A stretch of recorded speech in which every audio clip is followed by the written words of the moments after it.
Good morning student. Vidya Bharati public senior secondary school Etawah भोवजी की online classroom में आपका स्वागत है। 10th क्लास की त्रिकोणमिति के बारे में आपको कल सामान्य जानकारी दी थी। आज उस टॉपिक को आगे बढ़ाते हैं। कल त्रिकोणमिति के अंदर सामान्य जानकारी में बताया गया आपको कि किसी भी त्रिभुज के अंदर, समकोण त्रिभुज के अंदर कौन सी भुजा लंब होती है और कौन सी भुजा आधार होती है। उस टॉपिक को आगे बढ़ाएं उससे पहले 2-4 मिनट के लिए इसको एक बार रिव्यू दोबारा से कर देते हैं।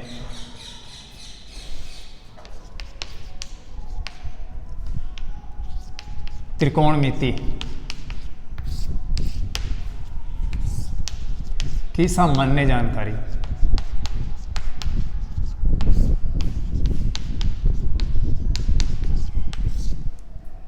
इसमें आपको बताया कि एक समकोण त्रिभुज जो है, इस समकोण त्रिभुज के अंदर तीनों भुजाओं में कौन सी भुजा लंब, कौन सी भुजा आधार। जैसे मान लेते हैं ये समकोण त्रिभुज है ABC, जिसका कोण B 90 डिग्री है, समकोण है, ये समकोण का प्रतीक है।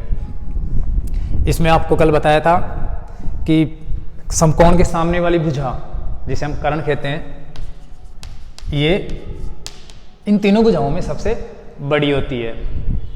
बाकी दो भुजा बच गई, एक ये AB और एक ये BC, जो दोनों मिलकर समकोण बनाती है, 90 डिग्री का निर्माण करती है। इनमें से कौन सी भुजा लंब होगी और कौन सी भुजा आधार होगी।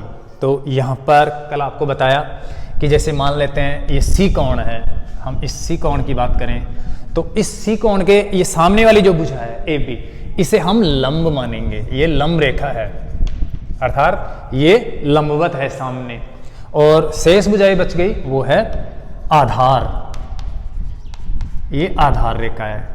इसी प्रकार अगर इस कोण को चेंज कर दें, अर्थात दूसरा कोण मान लें, जैसे वही समकोण त्रिभुज है ABC, जिसका B कोण 90 डिग्री है। तो यहां पर इस A कोण के अनुसार, अगर इस कोण A की बात करें, ये थीटा लिख सकते हैं, कोण का प्रतीक है, या फिर अगर न भी लिखे तो कोण A के अनुसार ये भुजा कहलाएगी लंब, क्योंकि ये इसके सामने लंबवत है। तो ये लंब रेखा होगी और ये हो गई आधार रेखा, जबकि ये कर्ण है। कर्ण चेंज नहीं होता है, सिर्फ लंब और आधार ही बदलता है, जो इन दोनों न्यून कोणों के अनुसार बदलता है। ये समकोण है, अगर इस कोण के अनुसार देखेंगे तो वो भुजा लंब हो जाएगी, ये भुजा आधार रहेगी, और अगर इस कोण के अनुसार देखें तो ये भुजा लंब होगी और ये भुजा आधार होगी। बाकी ये कर्ण है, ये चेंज नहीं होता है। अगर हम ये कहें कि कोण B के अनुसार कौन सी भुजा लंब होगी और कौन सी भुजा आधार होगी, तो ये नहीं बताया जा सकता। इन दोनों न्यून कोणों के आधार पर ही लंब और आधार का निर्धारण होता है। इस एंगल का ध्यान नहीं दिया जाता इन लंब और आधार में। अगर इसके अनुसार कोई पूछता है आपसे कि कोण B के अनुसार, कहने का मतलब 90 डिग्री के अनुसार कौन सी भुजा लंब है और कौन सी भुजा आधार है, तो ये नहीं बता सकते, क्योंकि इसके सामने वाली भुजा तो 90 डिग्री के सामने वाली भुजा तो हमेशा समकोण होती है। ये समकोण क्या कर्ण होती है, समकोण के सामने वाली भुजा कर्ण होती है, ये चेंज नहीं होता है। तो ये कल आपको बताया कि हम एक समकोण त्रिभुज के अंदर कौन सी भुजा को लंब मानेंगे और कौन सी भुजा को आधार मानेंगे, क्योंकि आज तक छोटी क्लासों के अंदर ज़्यादातर छात्र क्या मानते हैं, जो सामने सीधी खड़ी रेखा दिखती है उसको लंब मानते हैं और बाकी इस भुजा को आधार मानते हैं। लेकिन त्रिकोणमिति का अध्ययन करने के लिए हमें इसको थोड़ा बदलना होगा, इस आदत को हमें ये ध्यान रखना होगा कि कौन सी भुजा लंब होगी और कौन सी भुजा आधार होगी। तो ये आपने कल अच्छी तरह से सीख लिया था। अब उसके बाद कल दूसरा जो पॉइंट स्टार्ट किया था मैंने, वो ये बताया था कि इन तीनों भुजाओं के अंदर लंब, आधार, कर्ण, इनके अंदर आपस में एक अनुपात पाया जाता है और वो अनुपात निर्भर करता है इन दोनों न्यून कोणों के आधार पर, क्योंकि ये कोण तो हमेशा 90 डिग्री रहता है, बाकी बच गए ये दोनों कोण जो हमेशा 90 डिग्री से छोटे ही होते हैं, जिनको हम न्यून कोण कह सकते हैं। तो इन तीनों भुजाओं का आपस में जो अनुपात है वो निर्भर करता है इन दोनों कोणों के आधार पर। अब इस अनुपात को हम किस प्रकार से लिखते हैं, किस प्रकार से व्यक्त करते हैं त्रिकोणमिति में, उसके लिए मैंने आपको बताए थे 6 त्रिकोणमितीय अनुपात, जिनको मैं एक बार दोबारा से लिख रहा हूं। ये 6 त्रिकोणमितीय अनुपात आपको याद रखना जरूरी है, क्योंकि आगे इन्हीं के आधार पर हम पूरी त्रिकोणमिति का अध्ययन करेंगे। तो ये 6 त्रिकोणमितीय जो अनुपात है, इनको इंग्लिश के अंदर कैसे लिखते हैं और किस प्रकार से आपको याद करना है, कौन सी बात का ध्यान रखना है। तो आपको ध्यान रखना है कि पहले नंबर पे आपको याद करना है, ध्यान रखना है क्या, साइन थीटा। थीटा एक कोण का प्रतीक है, वैसे इसको साइन भी कह सकते हैं। चित्र के अनुसार, डायग्राम के अनुसार यहाँ पर साइन सी भी हो सकता है, ए भी हो सकता है, या किसी अन्य त्रिभुज के अंदर कोई नाम चेंज कर दिया जाए तो एक्स वाई भी हो सकता है। तो ये साइन थीटा। 2 नंबर पे आपको याद रखना है कॉस थीटा। 3 नंबर पे आपको याद रखना है टेन थीटा। 4 नंबर पे ध्यान रखना है कॉट थीटा। 5 नंबर पे सेक थीटा और 6 नंबर पे आपको कोसेक थीटा। ये क्रम आपको अच्छी तरह से ध्यान रखना है, क्योंकि हम आगे जो आपको बताएंगे वो इस क्रम के अनुसार ही समझाएंगे। वैसे जब हम कोई क्वेश्चन हल करेंगे तो ये नहीं है कि इनको क्रम से ही हम लिखेंगे, मान उठाएंगे। आप पहले इनको याद कर सको कि साइन का मान क्या होता है, क्या अनुपात होता है, कोस का क्या अनुपात होता है, टेन का क्या अनुपात होता है, कोट का, सेक का, ऐसे ही कोसेक का क्या अनुपात होता है। वो अनुपात अच्छी तरह से याद करने के लिए आपको इन 6 इंग्लिश वर्डों को क्या करना है, इसी क्रम में एक बार याद कर लेना है। जब एक बार अभ्यास हो जाएगा, याद हो जाएगा, फिर इसकी कोई दिक्कत नहीं रहेगी, क्योंकि ये प्रारंभिक है, शुरुआत है, और पहला आप त्रिकोणमिति के बारे में नहीं जानते, इसलिए शुरुआत में अच्छी तरह से समझाना बहुत जरूरी है। तो पहले नंबर पे आपको साइन, कॉस, फिर टेन, फिर कॉट, फिर सेक और फिर कोसेक, इस क्रम से आपको याद करना है, जो आपको मैंने कल भी बताया था, और उसको एक बार दोबारा से मैं रिव्यू और कर रहा हूं। तो साइन, कॉस, टेन, कॉट, सेक और कोसेक, ये 6 त्रिकोणमितीय अनुपात है, जिनको हम अंग्रेजी में साइन, कॉस, टेन, कॉट, सेक, कोसेक कहते हैं। अनुपात का मतलब इन तीनों भुजाओं में आपस में एक भिन्न का मान, अर्थात बटे में कैसे लिखे, जैसे कर्ण अनुपात आधार या आधार अनुपात कर्ण। इसी प्रकार कर्ण अनुपात लम या लम अनुपात कर्ण, 4 हो गए। और उसी प्रकार लम अनुपात आधार या आधार अनुपात लम, ये इस प्रकार से 6 अनुपात होते हैं। अब बात है इन 6 अनुपातों को साइन, कॉस, टेन, कॉट, सेक, कोसेक में किस प्रकार से लिखा जाए, या साइन का क्या अनुपात होता है, या साइन का इन तीनों भुजाओं में कौन सी 2 भुजाओं का अनुपात पाया जाता है, वो हम यहां पर लिखेंगे या याद करेंगे। तो इन 6 अनुपातों को याद करने के लिए आपको कल मैंने बताया था, जो थोड़ा दिखने में दिक्कत हो गई थी, दिखाई नहीं दिया था, साइड में चला गया था, तो अब मैं यहां पर लिख देता हूं। आपको ये एक छोटा सा ट्रिक याद करना है, एल ए एल, और इनके बटे में लिखना है के ए, जिसको हम अगर पढ़े तो सामान्य भाषा में लाल बटे कक्का। कल आपको मैंने बताया था कि कुछ समय के लिए आप इन तीनों भुजाओं को शॉर्ट में, इंग्लिश के शॉर्ट नाम में आप कर्ण की जगह के मान लो, आधार की जगह ए मान लो, और लम की जगह एल मान लो। क्योंकि कर्ण को अगर हम सामान्य अंग्रेजी में लिखें तो कि ए आर एन, कर्ण, उसका पहला जो अक्षर आता है वो के है। लम में L A M B, lamb अर्थात एल से शुरुआत होती है, और Aadhaar A double T H A R, Aadhaar A से शुरू होता है। तो इसलिए शॉर्ट प्रतीक रूप में हम इनको थोड़ी देर के लिए कर्ण को के, लम को एल मान लेते हैं और आधार को ए मान लें, तो ये ट्रिक हमारा आसान हो जाएगा, इसको हम आसानी से समझ लेंगे, और इसी ट्रिक से हम इन 6 अनुपातों को याद कर पाएंगे। तो अब देखो यहाँ पर मैंने पहले बताया था कि इनको क्रम से लिखना जरूरी है, इनका अनुपात याद करने के लिए, निकालने के लिए। तो सबसे पहले है साइन, कोस, टेन, कॉट, सेक और कोसेक। इधर से लाल बटे कक्का में हम देखें तो देखो यहां पर एल बटे के, दूसरे नंबर पे है ए बटे करण, और तीसरे नंबर पे है लम बटे वे आधार। इनको हम नंबर दे देते हैं, जैसे ये पहली भिन्न हो गई पहले नंबर की, ये 2 नंबर की भिन्न हो गई, और ये 3 नंबर की भिन्न हो गई।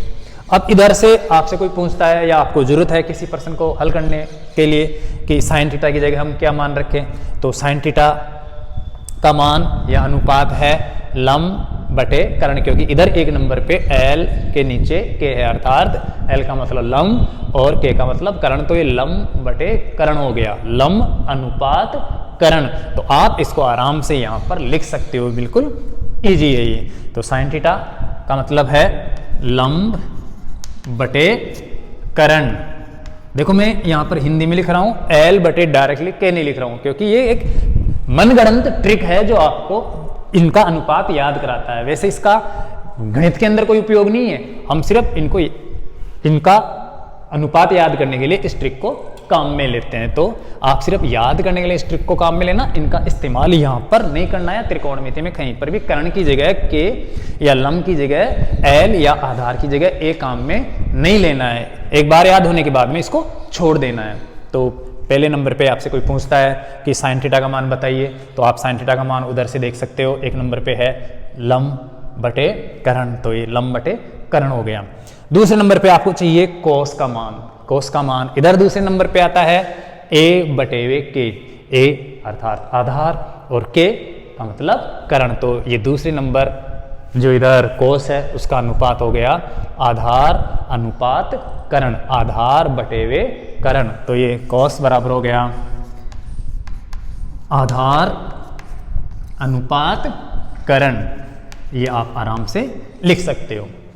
हमें 3 नंबर पे मान चाहिए टेन का, और उधर से 3 नंबर है एल बटे वे ए अर्थात लम बटे वे आधार। तो ये टेन थीटा बराबर हो गया लम बटे वे आधार, ये लम बटे वे आधार या लम अनुपात आधार। 4 नंबर पे है, अब देखो 3 नंबर तक ही है, 3 भिन्न है यहाँ पर, तो आप ये 3 मान तो आराम से याद कर लिए। अब आपको चाहिए 4, 5, 6 अर्थात कॉट, सेक और कोसेक का मान कैसे होगा। तो हम क्या करते हैं, इसी ट्रिक को उल्टा कर देते हैं और इसी से बाकी के 3 मान ज्ञात कर लेते हैं। जैसे 1 नंबर पे एल बटे के, 2 नंबर पे ए बटे वे के अर्थात आधार बटे वे करण, 3 नंबर पे लम बटे वे आधार। तो अब हम क्या करेंगे, इधर से चलते हुए इसको घूमकर ऐसे नीचे की तरफ आ जाएंगे और ऐसे 4 नंबर पे ये हो जाएगा। इस प्रकार से उल्टा भिन्न के रूप में इनको पलट देंगे और 5 नंबर पे ये और 6 नंबर पे ये हो जाएगा। अर्थात 4 नंबर पे है, हम पढ़ेंगे इसको आधार बटे वे लम इस प्रकार से, अर्थात लाल बटे कक्का तो पहले 3 का था और अक्का बटे वे लाल हम बाकी तीनों का मान निकाल सकते हैं इससे। तो 4 नंबर पे आपको कोट का मान चाहिए, उधर से 4 नंबर पे नीचे से हमें देखना है, तो ए बटे वे एल, ए का मतलब आधार और एल का मतलब लम, तो ये लम बटे वे आधार हो गया 4 नंबर वाले कोट का मान।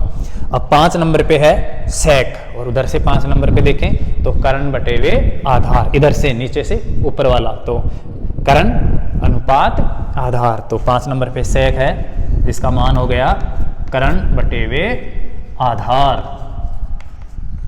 ये करण बटे वे आधार। और लास्ट 6 नंबर पे है कोसेक थीटा, कोसेक थीटा का मान हो गया करण बटे वे लम, तो ये करण बटे वे लम किसका, सेक थीटा का मान हो गया। तो ये 6 अनुपात आपको कल बताए थे, शायद आज आपको ये अच्छी तरह से समझ में आ गए होंगे कि इन 6 त्रिकोणमितीय अनुपातों को हम कैसे याद करें, इनका क्या मान होता है। तो आपको एक बार और देता हूँ मैं, साइन थीटा बराबर लम बटे वे करण, कोस थीटा बराबर 2 नंबर पे आधार बटे वे करण, 3 नंबर पे है टेन थीटा, तो इधर मान है लम बटे वे आधार।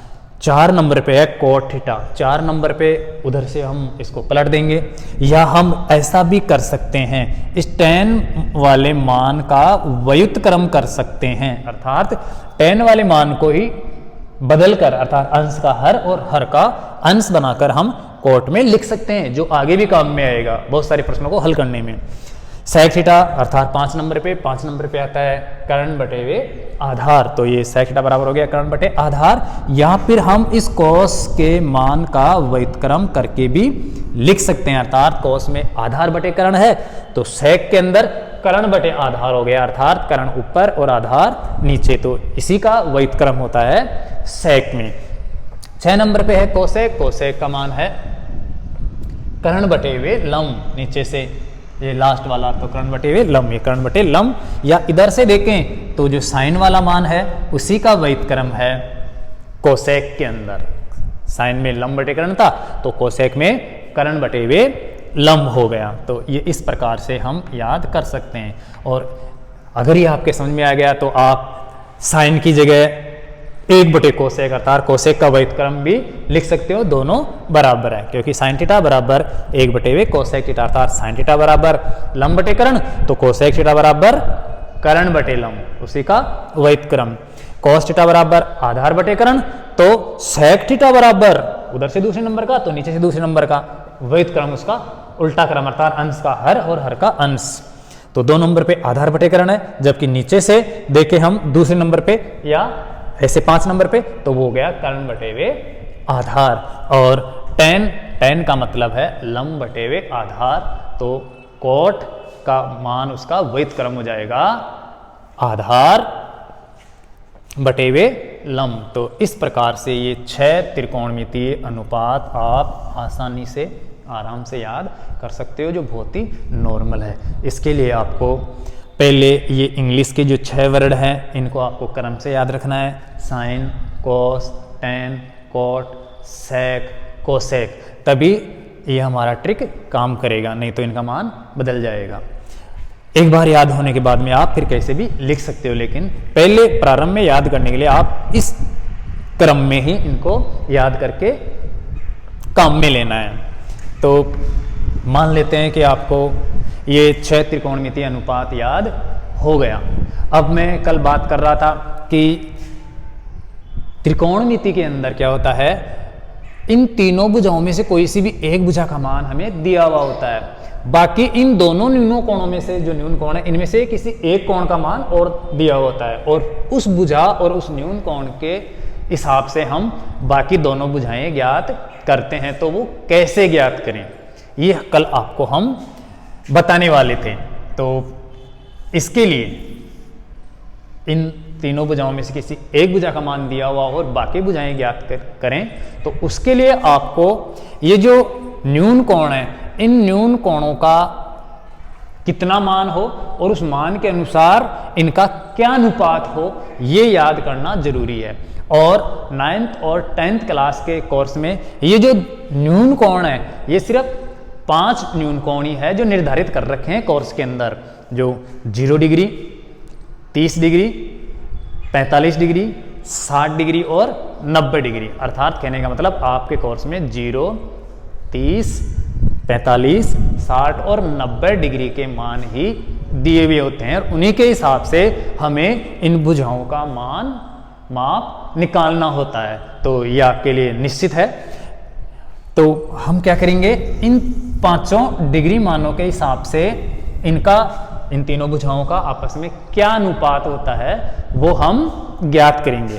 तो ये ज्ञात करने के लिए पहले आपको ये 5 डिग्री मान कितने कितने हो और उसके हिसाब से क्या भुजाएं आपस में अनुपात रखती है, ये ज्ञात करने के लिए हमें एक सारणी को समझना होगा, क्योंकि उस सारणी के अंदर 0 से लेकर 90 तक 0, 30, 45, 60 और 90 डिग्री तक के ये 5 मान होते हैं, और उन 5 मानों के अनुपात के हिसाब से इन आपस में जो 6 अनुपात है उनका क्या मान होता है वो दिया हुआ होता है। अब बात यह है कि उस सारणी को हम कैसे याद करें, अर्थात कितना डिग्री मान होने पर क्या अनुपात होता है वो हम कैसे याद करें। तो आज आपको मैं ये त्रिकोणमिति त्रिकोणमितीय अनुपातों की सारणी बताता हूं, जिसे हम विशेष त्रिकोणमितीय अनुपातों की सारणी भी कहते हैं, अर्थात न्यून कोणों की सारणी। तो मेन पॉइंट आज का स्टार्ट होता है कि ये त्रिकोणमिति के अनुपातों की सारणी कैसे याद करें, जबकि ये त्रिकोणमितीय अनुपातों की जो सारणी है वो बहुत ही इजी है।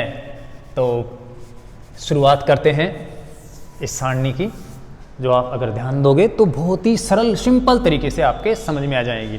पहले हम ये 6 त्रिकोणमितीय जो अनुपात है वो लिख लेते हैं। सबसे पहले साइन थीटा, फिर उसके बाद कॉस थीटा, उसी क्रम में रखना है, इनको लिखना है अभी जो पहले बताया था, क्योंकि सारणी में भी हम इसी क्रम में लिखकर उस सारणी को आपको समझाएंगे। हो सकता है किताब के अंदर किसी अन्य क्रम में लिखकर वो सारणी बनाई गई हो, तो वो वहां पर आपको थोड़ी दिक्कत हो सकती है, हालांकि वो गलत नहीं है, लेकिन यहाँ पर मैं जो क्रम लिख रहा हूँ उसके अनुसार से लिखकर हम इस सारणी को समझेंगे तो बहुत ही सिंपल तरीके से सारणी आपके समझ में आ जाएगी। तो पहले नंबर पर आपको साइन थीटा लिखना है, दूसरे पर कॉस, तीसरे पर टेन थीटा, चौथे नंबर पे कॉट थीटा, 5 नंबर पे सेक थीटा और 6 नंबर पे कोसेक थीटा। जो भी पहले क्रम था वही क्रम यहाँ पर है। हम यहाँ पर ये लाइन कह देते हैं। चाहो तो आप इनका वो अनुपात भी लिख सकते हो, जैसे साइन थीटा मतलब होता है लंब बटे वे कर्ण, अर्थात एक भिन्न एक अनुपात होता है। कोस थीटा का मतलब होता है आधार बटे वे कर्ण, तो ये आधार बटे वे कर्ण हो गया। 3 नंबर पे टेन थीटा, 3 नंबर पे इधर आता है लंब बटे वे आधार, तो ये लंब बटे वे आधार या लंब अनुपात आधार हो गया।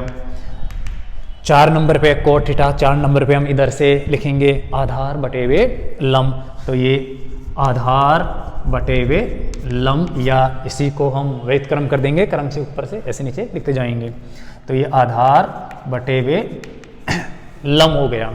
सेक थीटा का मान इधर देखें 5 नंबर पे आता है, 1 2 3 4 और ये 5, तो 5 नंबर पे आता है सेक थीटा, इधर से 5 नंबर पे है कर्ण बटे वे आधार, तो ये कर्ण बटे वे आधार हो गया। और 6 नंबर पे आता है कोसेक थीटा, इधर से 6 नंबर पे देखें तो कर्ण बटे वे लंब है, तो कोसेक बराबर हो गया कर्ण बटे वे लंब। अभी आपको मैंने बताया कि आपके कोर्स में सिर्फ 5 ही न्यून कोण है, जो 0 डिग्री,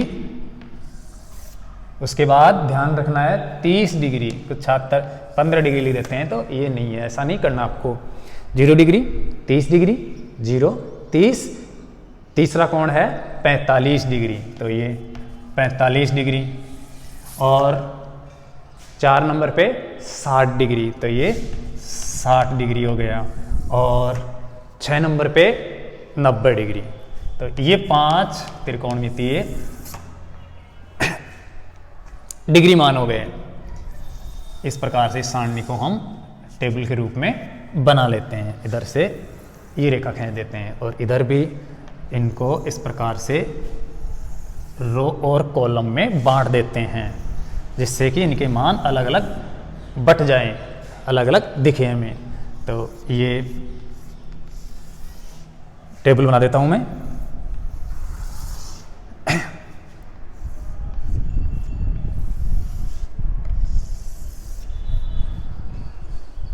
अब देखो, हमें ज़रूरी है इस टेबल को अच्छी तरह से समझना, तो उसके लिए आपको एक विशेष ध्यान रखना है कि एक तो ये 0, 30, 45 और 60, 90 ही होने चाहिए।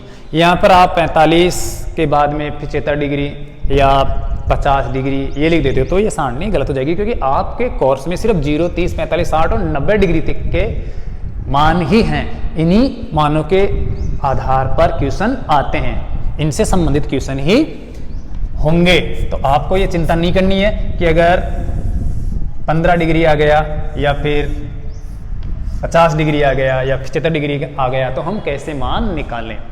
आपके कोर्स में सिर्फ 0, 30, 45, 60 और 90 डिग्री है, 90 या 90 से छोटे अर्थात न्यून कोण ही है। लेकिन फिर भी मान लेते हैं अगर एग्जाम के अंदर बहुत सी बार बोर्ड में आ जाते हैं 15 डिग्री या 75 डिग्री, तो उसके लिए हम आपको अलग से बाद में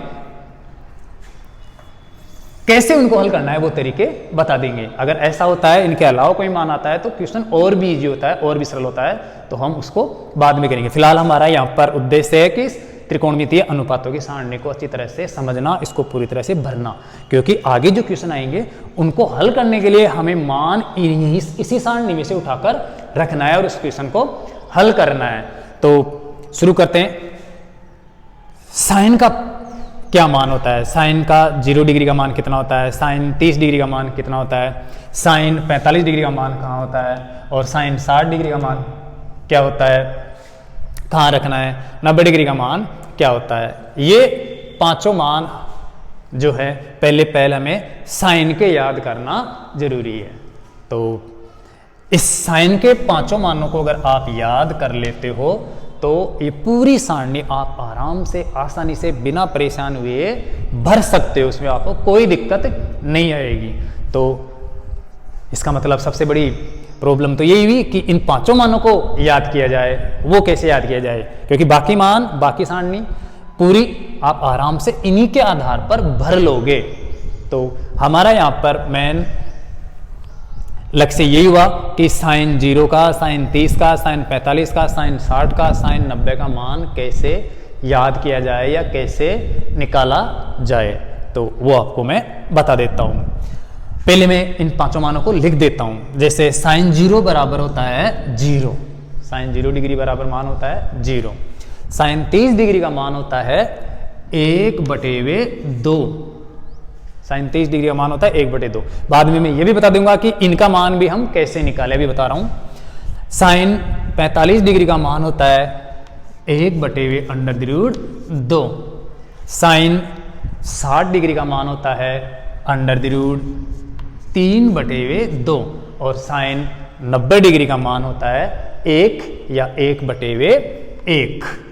देखो यहां पर 1/2, 1/√2, √3/2, 1/2 ये सभी भिन्न के रूप में हैं। तो हम इस साइन 0 डिग्री के मान को भी एक भिन्न का रूप बना लेते हैं, अर्थात बटे में 1 लगा देते हैं, क्योंकि हर भिन्न के बटे में 1 लगा हुआ होता है। अगर कुछ नहीं है, सिर्फ खाली डिजिट है, खाली संख्या है, तो बटे में 1 लगा देना चाहिए, जिससे कि वो एक परिमेय संख्या बन जाए। तो यहां पर साइन 0 का मान 0:1, साइन 30 डिग्री का मान 1:2 होता है। साइन 45 डिग्री का मान 1:√2 होता है। साइन 60 का मान √3:2 होता है। साइन 90 का मान 1:2 होता है। अनुपात का मतलब मैं फिर से बता रहा हूं कि बटेवे, अर्थात 0/1, 1/2, 1/√2, √3/2 और 1/1 है। तो इसे अनुपात भी कह सकते हैं, या एक भिन्न भी कह सकते हैं, या भाग भी कह सकते हैं।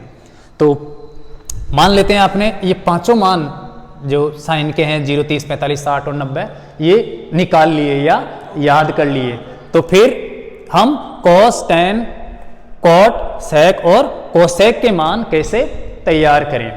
तो आपको क्या करना है, कॉस के ये पांचों मान इनको भरने के लिए आपके पास एक नॉर्मल सा तरीका है। आप उधर से इस साइड से क्रम से इन मानों को उठाते जाओ और इधर से भरते जाओ। जैसे कॉस आपको 0 डिग्री का मान निकालना है, कितना होता है, तो आप उधर से 90 डिग्री का मान उठा लाओ, 1/1। अब उधर से 2 नंबर पे इधर से आए तो √3/2 है, और इधर से है cos 30, तो आप वो साइन 60 वाला मान इस cos 30 डिग्री के अंदर रख दो। तो ये हो गया √3/2 या √3:2। अब इधर से आते हैं तो साइन का 45, इधर से भी cos का 45, तो इसको क्रम से यहां पर रख देंगे 1/√2। अब हमें चाहिए cos 60 का मान, उधर से आते हैं तो 30 डिग्री आता है चौथे नंबर पे, इसको यहां पर रख देते हैं 1:2। अब cos 90 का मान चाहिए हमें, और इधर से cos ये साइन 0 का मान है, उस क्रम में रखा जाएगा, तो ये 0:1 हो गया। अब देखो tan का मान निकालना है या फिर cot का, sec का, cosec का, तो हम ऐसा करते हैं, पहले sec cosec इधर से नीचे से भर लेते हैं। यहाँ पर जो साइन के मान है, अभी आपको मैंने पहले बताया था कि साइन और cosec में विपरीत क्रम का अनुपात होता है, अर्थात साइन के अंश और को हम बदल देते हैं तो वो cosec का मान बन जाता है। तो यहाँ पर हम इसी मान को, साइन के मान को उल्टा करके सीधा यहाँ पर cosec के मान में नीचे बैठा देंगे। तो यहाँ पर 0/1 है, उसको हम यहाँ पर ले आते हैं और वो हो जाएगा 1/0 और cosec 0 का मान हो जाएगा। यहाँ पर देखें साइन 30 का मान, तो इसको हम पलटकर नीचे रख देते हैं, 1/2 का 2/1, तो ये cosec 30 का मान हो जाएगा। साइन 45 के मान को हम उल्टा करके विपरीत क्रम करके इस cosec 45 में बैठा देंगे, तो ये √2:1 हो जाएगा।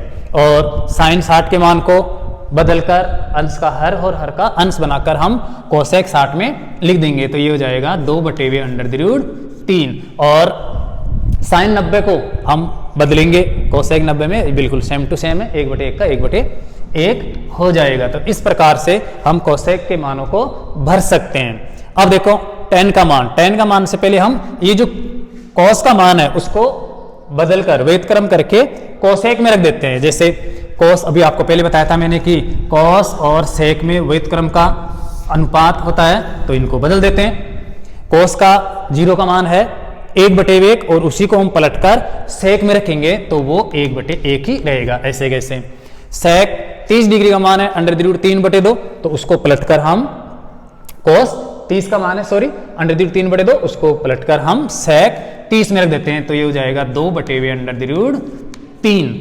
यहाँ पर cos 45 का मान है 1/2, उसको उल्टा करके इसमें पलट देते हैं, ये √2/1 हो जाएगा। और 60 डिग्री है cos का मान, उसको हम sec 60 वाले में बदलकर रख देते हैं, तो 1/2 का 2/1 हो जाएगा। यहाँ पर आते हैं हम, cos 90 डिग्री का मान है 0/1 और 0/1 को हम बदल कर रखेंगे तो 1/0 हो जाएगा। यहाँ पर आपको ध्यान रखना है कि 0 का भाग 1 में लग रहा है, और किसी भी संख्या में 0 का भाग देते हैं तो उसका मान अपरिभाषित होता है, अनंत होता है, तो इसे हम अनंत भी लिख सकते हैं, अपरिभाषित, जो आपको बाद में बता देंगे। तो ये अनंत हो गया क्योंकि 0 से डिवाइडेशन नहीं किया जा सकता। अब बचे tan के और cot के मान, ये 2 मान और बचे हैं। इनको निकालने के लिए पहले हम tan का मान निकालते हैं। tan के मान में आपको क्या करना है, देखो tan में लंब बटे आधार है, और इधर देखे sin cos में तो लंब और आधार ये अंश में है, तो आपको क्या करना है, सीधा sin के ये जो 5 मान है उनको, अंश वाले जो मान है उनको आपको tan के अंदर लिख देना है, अंश के रूप में, बटे में नहीं। तो यहाँ पर sin 0 का मान 0 है, तो ये 0 लिख दिया। sin 30 का मान अंश में 1 है, इस 1 को बैठा दिया, और 45 का मान अंश में देखो ये 1 है और ये √3 है और ये 1। अब बचा ये बटे में लिखना। बटे में आपको क्या करना है, आधार का मान लिखना है। आधार देखो cos के अंदर ये रहा अंश में, तो अब cos वाले अंशों को यहां पर बैठा देना है। पहले साइन के अंशों को बैठाया था, अब इसके बटे में cos वाले अंशों को बैठा देना है। ऐसे कैसे, कोई दिक्कत नहीं, सिर्फ यहां से टीप के लिखना है। तो ये 1 हो गया, ये √3 हो गया, और ये 1 हो गया, ये 1 ऐसे कैसे, और ये 0 ऐसे कैसे। अब बचा आपका cot का मान। इस cot के मान को तो आप किसी प्रकार भी लिख सकते हो, चाहो तो इनको बदल दो, विपरीत क्रम कर दो, जो भी आपको मैंने पहले बताया था, यहीं पर पलट के लिख दो। ऐसे ये 0/1 का 1/0 हो जाएगा, जिसका मान अनंत होता है, क्योंकि बटे में 0 आता है तो वो अनंत होता है, वो परिमेय संख्या नहीं होती है। 1/3 का √3/1, 1/1 का 1/1 ही रहेगा, और √3/1 का हो गया 1/√3, और 1/0 का जिसका मान अनंत था तो इसका हो जाएगा 0/1। या फिर आप इधर से उठाकर देखो, वही मान है, क्रम से आए उठाते हैं, इधर लिख दें या फिर इधर लिख दें, तो ये यहाँ पर लिख दिया, ये यहाँ पर लिख दिया, तो ये आप आराम से लिख सकते हो। अब मेन बात थी कि साइन के 5 मानों को आप कैसे याद करो, वो एक ट्रिक आपको मैं और बता देता हूँ। जैसे आपको sine 0 degree, 30 degree, 45 degree, 60 degree और 90 डिग्री के मान चाहिए, या तो आप पहले इन 5 मानों को रट सकते हो या आराम से याद कर सकते हो, और अगर वो भी नहीं होता है तो आप यहाँ पर इस प्रकार से लिख सकते हो कि आपको साइन 0, 30, 45, 60 और 90 का मान चाहिए पहले, क्योंकि अगर ये याद हो जाता है तो ये पूरी सारणी आप उसी के आधार पर आराम से तैयार कर लोगे, भर लोगे। लेकिन मान लेते हैं आपको ये पांचों मान ही याद नहीं है, इनको कैसे निकाला जाए, तो वहां पर देखो साइन 0 का मान, साइन 30 का मान, 45, 60 और 90 का मान चाहिए। तो यहां पर 0 से स्टार्ट है, तो आप 0 से लेकर 4 तक की गिनती लिख दो। साइन 0 अर्थात 0, 1, 2, 3, 4, ये गिनती लिख दी मैंने 0 से लेकर, 0, 1, 2, 3, 4 और बटे में लास्ट में 4 आया तो बटे में 4, बटे 4, बटे 4, बटे 4 और अठे 4। ये हो गया 0 बटे 4, 1 बटे 4, 2 बटे 4, 3 बटे 4 और 4 बटे 4। और अब इनका क्या करना है, हमें वर्गमूल कर लेना है। ये अंडर द रूट करते ही ये साइन के पांचों मान हो गए, यही मान यहाँ पर साइन के हैं। 0 बटे 4 का मतलब अगर मान देखें तो 0 का 0 और 4 का किसी 0 में किसी का ही भाग दो, 0 होता है तो ये 0, चाहो तो 0 बटे 1 लिख सकते हो। 1 का वर्गमूल 1 और 4 का वर्गमूल 2। 2 बटे 4 को अगर हम सरल करें तो 2 एकम 2 और 2 दूना 4 अर्थात 1 बटे 2 है। और 1 का वर्गमूल 1 और 2 का वर्गमूल नहीं निकलता है, अपरिमेय संख्या, तो इसको अंडर द रूट में दे देते हैं। ये 1 बटे अंडर द रूट 2 हो गया। अंडर द रूट 3 बटे 4 का अगर वर्गमूल निकालेंगे तो 3 का वर्गमूल नहीं निकलता है, अपरिमेय संख्या है, जबकि 4 का वर्गमूल हो गया 2। और यहां पर देखिए तो 4 बटे 4 है, 4 बटे 4 का मतलब 1 बटे 1 और 1 का वर्गमूल 1 और 1 का वर्गमूल 1। ये इस प्रकार से साइन के पांचों मान आप आराम से तैयार कर सकते हो। और ये पांचों मान अगर आप भर लोगे इस सारणी के अंदर तो इसी से आराम से, भी मैंने बताया वैसे पूरी सारणी आप कंप्लीट रूप से तैयार कर सकते हो। तो आज आपको बस इतना ही, इस सारणी को आप कंप्लीट तैयार करना, बार बार प्रयास करके अभ्यास करके इसको 5-7 बार लिखना रफ कॉपी के अंदर, जिससे ये आपको अच्छी तरह से याद हो जाए। धन्यवाद।